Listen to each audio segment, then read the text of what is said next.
Did you know that 70% of Americans hate the job that they are doing right now? That's a staggering number. 70% of Americans do not like the work that they are currently doing. But every day people go to work complaining, whining, cursing the job they're doing. They probably don't like the people they work with. They don't like their bosses. They don't like the job that they're doing. They don't like somebody telling them what to do.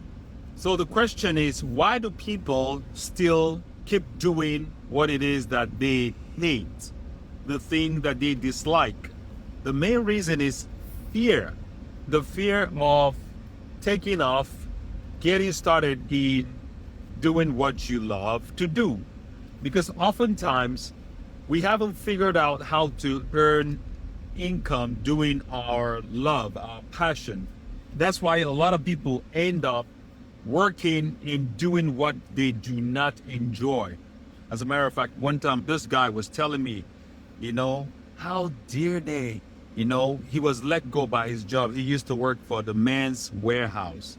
So he was, I guess, call it downsized or fired or let go or dismissed, whatever the case may be. They gave him the marching order, get out, we don't need you anymore. So he was like, how come I dedicated 15 years of my life? They just let me go like that without even warning, no heads up, nothing, for 15 years. Nothing is going to change unless you make a move, unless you make that change. A lot of people keep doing the same thing that they're doing, but expecting a different outcome, expecting some type of miracle to happen for them to stumble on their ideal job. Some people are still hoping and praying to win the lotto. As a matter of fact, I think the mega lotto today was over 500 million. That is a lot of money. That is a lot of money. But how do you end up? How can you take that leap and do what it is that you enjoy? At least would do what you are happy doing, even if the money doesn't follow immediately. But I'll say ultimately, once you take that leap of faith, make that move, things will start working out. You will not learn if you don't make a move. You will not have any breakthroughs if you don't take a leap of faith. Somebody said, fire first, then aim. Point the trigger, fire, then aim. So the point is, take a move, take that leap. Fear of failure, fear of what if I don't succeed? What if people laugh at me? What would my family say? What if this? It's okay to have your what ifs. It's normal. It's human nature to have the what ifs. But you have to listen to that voice that is telling you you're worthy. Because we have that two voices in our head all the time, the hero voice and the villain voice. The hero voice is the one that tells you, yes, go ahead, buddy, go ahead, do it. And that hero voice shows you a lot of possibilities that can come from making that move. But the villain voice would always say, you want to stay safe, you want to take it easy and don't make any drastic changes. I'm trying to protect you. Those voices that you hear, which is the biggest coaches in our life. The biggest coaches in our life is ourselves.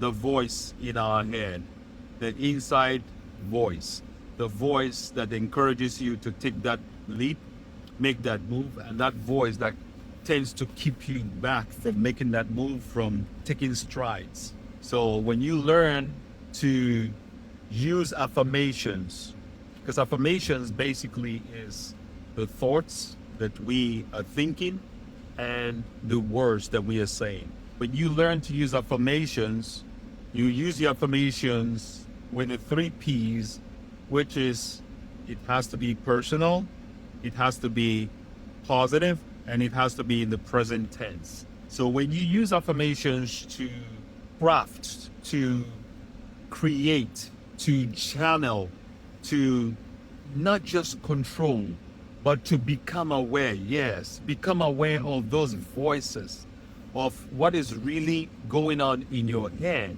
Once you become aware, it just opens up a lot of possibilities. Then you can observe yourself. You're like sitting out and watching your life play out. Your limiting beliefs, you see the limiting beliefs, you see what's holding you back, you see all the negative things that is holding you back from taking strides and moving forward. So affirmations is a very good way to help you overcome fear, the fear of failure, the fear of what people will say, emotional baggages in our past. Affirmations is a very good tool to use to overcome emotional dramas and traumas, overcome the fear of failure, to overcome all the stress, past programming. That is a big one. The programming, subconscious programming that we all have. We all have the subconscious programming. So affirmations is a big tool to help us overcome those limiting beliefs. And as a matter of fact, today is when I really go into the juice of how to use affirmations, how to craft affirmations, and how to watch your life just change dramatically, immediately. You will have more clarity to even follow your ideal passion, your dream job, that desire that you've always had in your heart, that thing that you've always wanted to do but can't seem to find the motivation to get it going because of fears and conditioning and also programming, subconscious programming. There's a lot of limiting beliefs that you don't even know exist. These are things that have been going on inside of you even before you were born, and before the age of consciousness. So use affirmations the right way, overcome your limiting beliefs, and create the ideal life you want. You will definitely get to the point where it becomes effortless to create your ideal dream life. You want to start a YouTube channel. You want to start a social media, become an influencer. You want to increase your sales by learning how to use AI, by learning how to sell, by learning how to create content, by learning how to use content. I was having a conversation today with a family member, and I was asking him, he was talking about he wanted to create some packaging for his new business. So I asked him, do you use ChatGPT? There's a slew of other AI tools that he can use to create what he wants to do, to create samples of the packaging he's talking about, and eventually he'll pick the one that works for him. So I asked him if he uses AI, ChatGPT. He's like, I don't use that. I'm not even on Instagram just because of the distraction, because there's just too many things going on. Even I find it hard to keep up with my WhatsApp. There's so many groups and so many people hitting you up. So many people want you to comment on this. Sometimes you end up spending a lot of time just pretty much wasting time responding or joining this group and that group and this group and that group. And so I listened to him just give me his story. After giving me his story, I definitely knew what his limiting beliefs are and what kind of challenges he's going through. My question for him or for people that have that kind of story is this: are you supposed to use the tool, the software, the WhatsApp, or is the WhatsApp supposed to use you? Are you supposed to use social media, or is social media supposed to use you? If you let social media use you, who is the master now? If you cannot control your use of your social media, that you end up spending countless hours because you have to respond, you have to watch every video, you have to watch every message or respond to every message. So the master now has become the servant. Who is in control? Social media is not supposed to be the master over you. You are supposed to be the master over social media. You're supposed to be the master over WhatsApp tool. You're supposed to be the master. I guess one of my strategy is my phone is forever on silent. It's always on silent, or on busy mode. So when people call me, it either goes to voicemail or it just rings, and because those are distractions. You're not supposed to let your phone distract you. You own the phone. The phone doesn't own you. You're not supposed to jump at every call you get. One thing, my notification is forever on silent. If there's a notification in that phone, I do not know even if it exists. So use the tool. Don't let the tool use you. Use the tool, use AI to achieve the goals that you want.